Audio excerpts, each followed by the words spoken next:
السلام علیکم ورحمۃ اللہ وبرکاتہ۔ امید کرتا ہوں میرے تمام دوست ٹھیک ٹھاک ہوں گے، خیر وفیت سے ہوں گے۔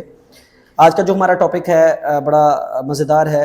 کیونکہ ہر گھر کے اندر بہت سارے بڑی عمر کے شخص جو ہیں بیٹھے ہیں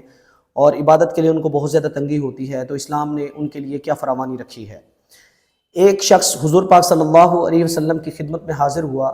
کہنے لگا حضور بوڑھا ہو چکا ہوں، جسم میں طاقت نہیں، کھڑا نہیں ہو سکتا، زیادہ عبادت کے لیے اپنے آپ کو روک نہیں سکتا۔ حضور مجھے بتائیں میں اللہ کو راضی کروں تو کس طریقے سے کروں؟ میرا دل بہت چاہتا ہے میں زیادہ ٹائم جو ہے عبادت کروں اور اللہ کو راضی کر سکوں۔ حضور پاک صلی اللہ علیہ وسلم نے جب اس کی بات سنی، تھوڑی دیر ٹھہر کر فرمایا کہ میں آپ کو ایک ایسا عمل بتاتا ہوں، اگر آپ متواتر اس عمل کو کرتے رہیں تو اللہ تعالیٰ آپ کو اس سے بہت بڑے درجات سے نوازے گا۔ حضور پاک صلی اللہ علیہ وسلم نے ان سے فرمایا کہ آپ جب بیٹھے ہوں نماز سے فراغت کے بعد، آپ اگر نفلی عبادت نہیں کر سکتے تو آپ بیٹھ کر 100 مرتبہ سبحان اللہ، 100 مرتبہ الحمدللہ اور 100 مرتبہ اللہ اکبر، یہ آپ اپنے ہاتھ کی انگلی کے اوپر اس ذکر کو کیا کریں،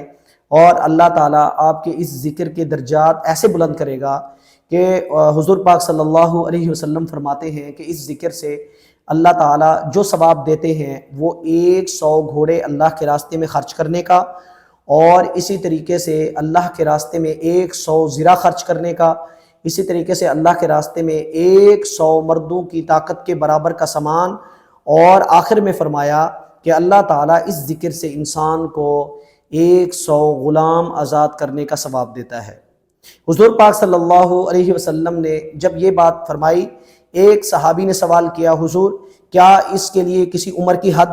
ہے، مختص ہے؟ حضور پاک صلی اللہ علیہ وسلم نے فرمایا دیکھیں اس میں کوئی عمر کی حد مختص نہیں ہے۔ جو شخص یہ محسوس کرتا ہے کہ میرے لیے عبادت کرنا مشکل ہے، میں کھڑا نہیں ہو سکتا، میرے اندر طاقت نہیں ہے، نمبر 2۔ دوسرا حضور نے فرمایا یا کوئی ایسا شخص کہ ضعیف العمر نہ ہو لیکن بیماری کی وجہ سے وہ کھڑا نہ ہو سکتا ہو اور عبادت نہ کر سکتا ہو، تو اللہ تعالیٰ نے اس کے لیے یہ راستہ چنا ہے کہ وہ بیٹھ کر اللہ کا ذکر کرے، اور ذکر کا یہی طریقہ کار ہے کہ اپنی ہاتھ کی انگلیوں پہ وہ 100 مرتبہ سبحان اللہ، 100 مرتبہ الحمدللہ اور 100 مرتبہ اللہ اکبر کا ذکر کرے، تو اللہ تعالیٰ اس کے درجات بلند کرتے ہیں، 100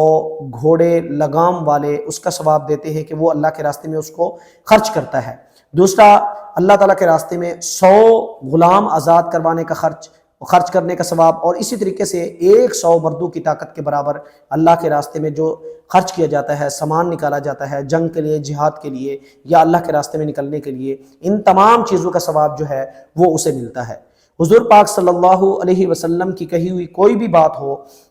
یہ حقیقت ہے اور ہم اس کو تسلیم کرتے ہیں، دل سے تسلیم کرتے ہیں۔ ایسا ہو ہی نہیں سکتا کہ حضور پاک صلی اللہ علیہ وسلم نے کوئی بات بتائی ہو اور اس کے اندر بہتری اور بھلائی نہ ہو۔ اللہ رب العزت سے دعا گو ہیں کہ اگر اللہ تعالی ہمیں ذکر کرنے کی، کھڑے ہو کر ذکر کرنے کی یا نوافل کی صورت میں ذکر کرنے کی توفیق نہیں دیتا تو ہمیں بیٹھ کر ذکر کرنے کی توفیق عطا فرمائے، اور کوشش کرنی چاہیے جو لمحہ آپ کا اکیلے تنہائی میں گزرے تو اس میں اللہ کو یاد کیا کرے، اس کا بہت بڑا فائدہ اور درجات ہیں۔ امید کرتا ہوں کہ اللہ رب العزت ہمیں اس کی توفیق دیں گے۔ اللہ حافظ، جزاک اللہ۔